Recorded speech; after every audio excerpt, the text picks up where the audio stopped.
I'm Adam Maness, and you're listening to the You'll Hear It podcast. Daily jazz advice coming at you. Back at the piano today, going through this week. We have our sort of basic jazz theory theme going on this week. How does that work is what I'm calling it. I got no reaction out of Ryan for that. Thanks, Ryan. And Peter's in Europe, so I'm here bum lonely, but having fun with this. So far we've done, if you haven't caught it yet this week, we've done altered dominants, diminished chords and scales, and chord substitutions, all on how does that work. Really just kind of a primer on how these things work and how jazz musicians use them. If you're on YouTube, check it out. We have the piano, we have the overhead cam, and so you can see some of these concepts a little bit clearer. Today we're talking about playing out. How does that work? So playing out is a term that you're probably familiar with if you play at all, and it's definitely something that if you listen to most modern jazz, you are into playing out if you're into modern jazz because it's a big part of the modern jazz language. So let's just define what playing out means. Playing out means playing outside of the changes. So we learn all of these chord changes, all of these standard tunes, all these progressions, and then we completely ignore it when we feel like going somewhere else. And it's not rude. It's actually just part of what we do as jazz musicians. And it's been developed over the years in numerous different ways. There's a lot of different ways to go about this. There's no one way to just playing out. But in general, what we mean when we talk about playing out is not playing exactly the chord that we're supposed to be playing. So if we're supposed to be playing a C minor chord, typically you might do the Dorian, maybe the Aeolian, maybe the Phrygian. I don't know. There's a bunch of scales that would be in, right? That would be playing in. But playing out would be playing like, I don't know, a D major.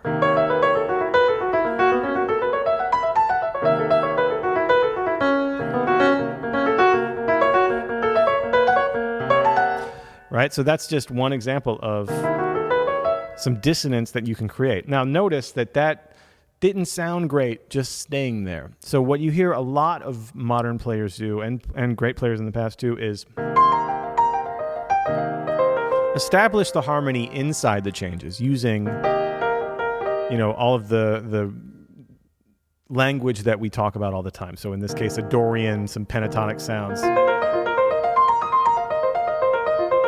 And then taking it out by going to that other key very briefly, and then back. Right?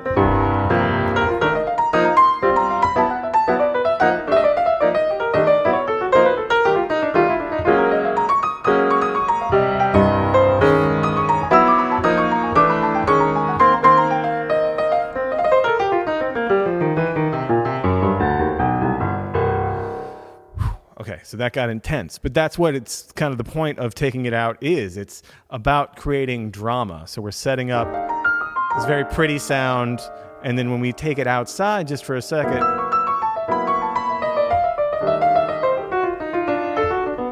now be warned, this is a sound that a lot of people who aren't into jazz are like, well, you're just playing the wrong notes. And that's somewhat true, but we're doing it on purpose with intention behind it to create this dissonance, to create this tension, to create this drama so that we can come back and land on a very comfortable place. But that's just one way of doing it, of just picking a key that... So I picked D major over the C minor because there's very few common tones between them. You know what I mean? There's a few, but there's a lot that really aren't. Some strong ones. So that's a easy way to kind of go out. And really, I kind of picked D major too because its relative minor is B minor.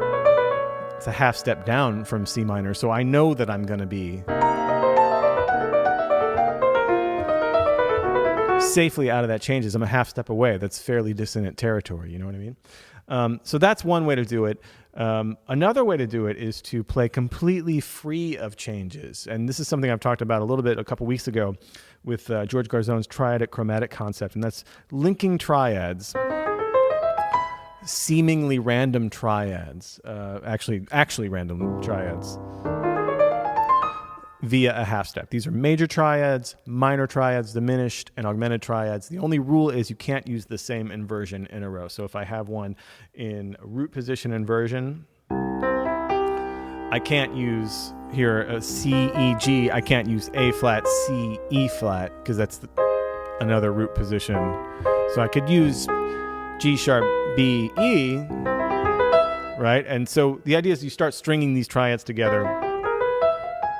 This is a common way that a lot of jazz musicians used to play out as well. It's completely outside of any functional harmony. You're not thinking about going outside for any specific pattern or not, or coming back in. And it's a little more tricky to get into your fingers. You have to practice this quite a bit to be able to play it without thinking about the changes. We've trained ourselves so much to think about the changes. Another key to playing out that you hear a lot of people talk about when they describe how to do this is creating themes, creating motifs either rhythmically or by a shape.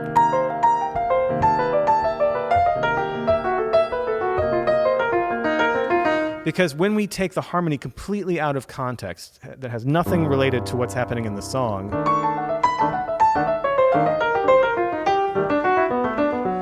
creating these nice patterns when we're taking it out helps to lock our listeners in. They still feel they're somewhere familiar. They feel like we're in control, if that makes sense. Instead of like, oh, this person's just playing the wrong notes, they feel like, oh, they're intentionally playing these notes that don't quite fit, and I know that because they're doing it in this pattern. So it's something to consider as you're playing out. You can't be weak with this stuff, and you can't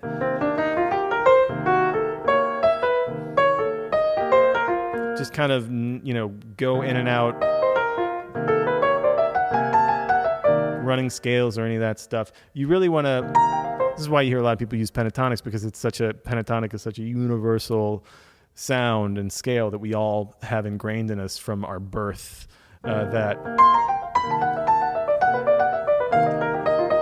when people play out, they'll often use some pentatonic devices and shapes to make it lock into their listener. So that's really it. That's the basics of playing out. That's when you hear someone say, "Oh, they're really out. They're playing out." That's what that means. They're going outside of the chord changes. So yeah, this has been fun. We have one more day left of How Does That Work? Stay tuned. It's drop 2. It's piano specific, but if you're into arranging or anything like that, it can be very helpful. And so yeah, until next time, happy practicing.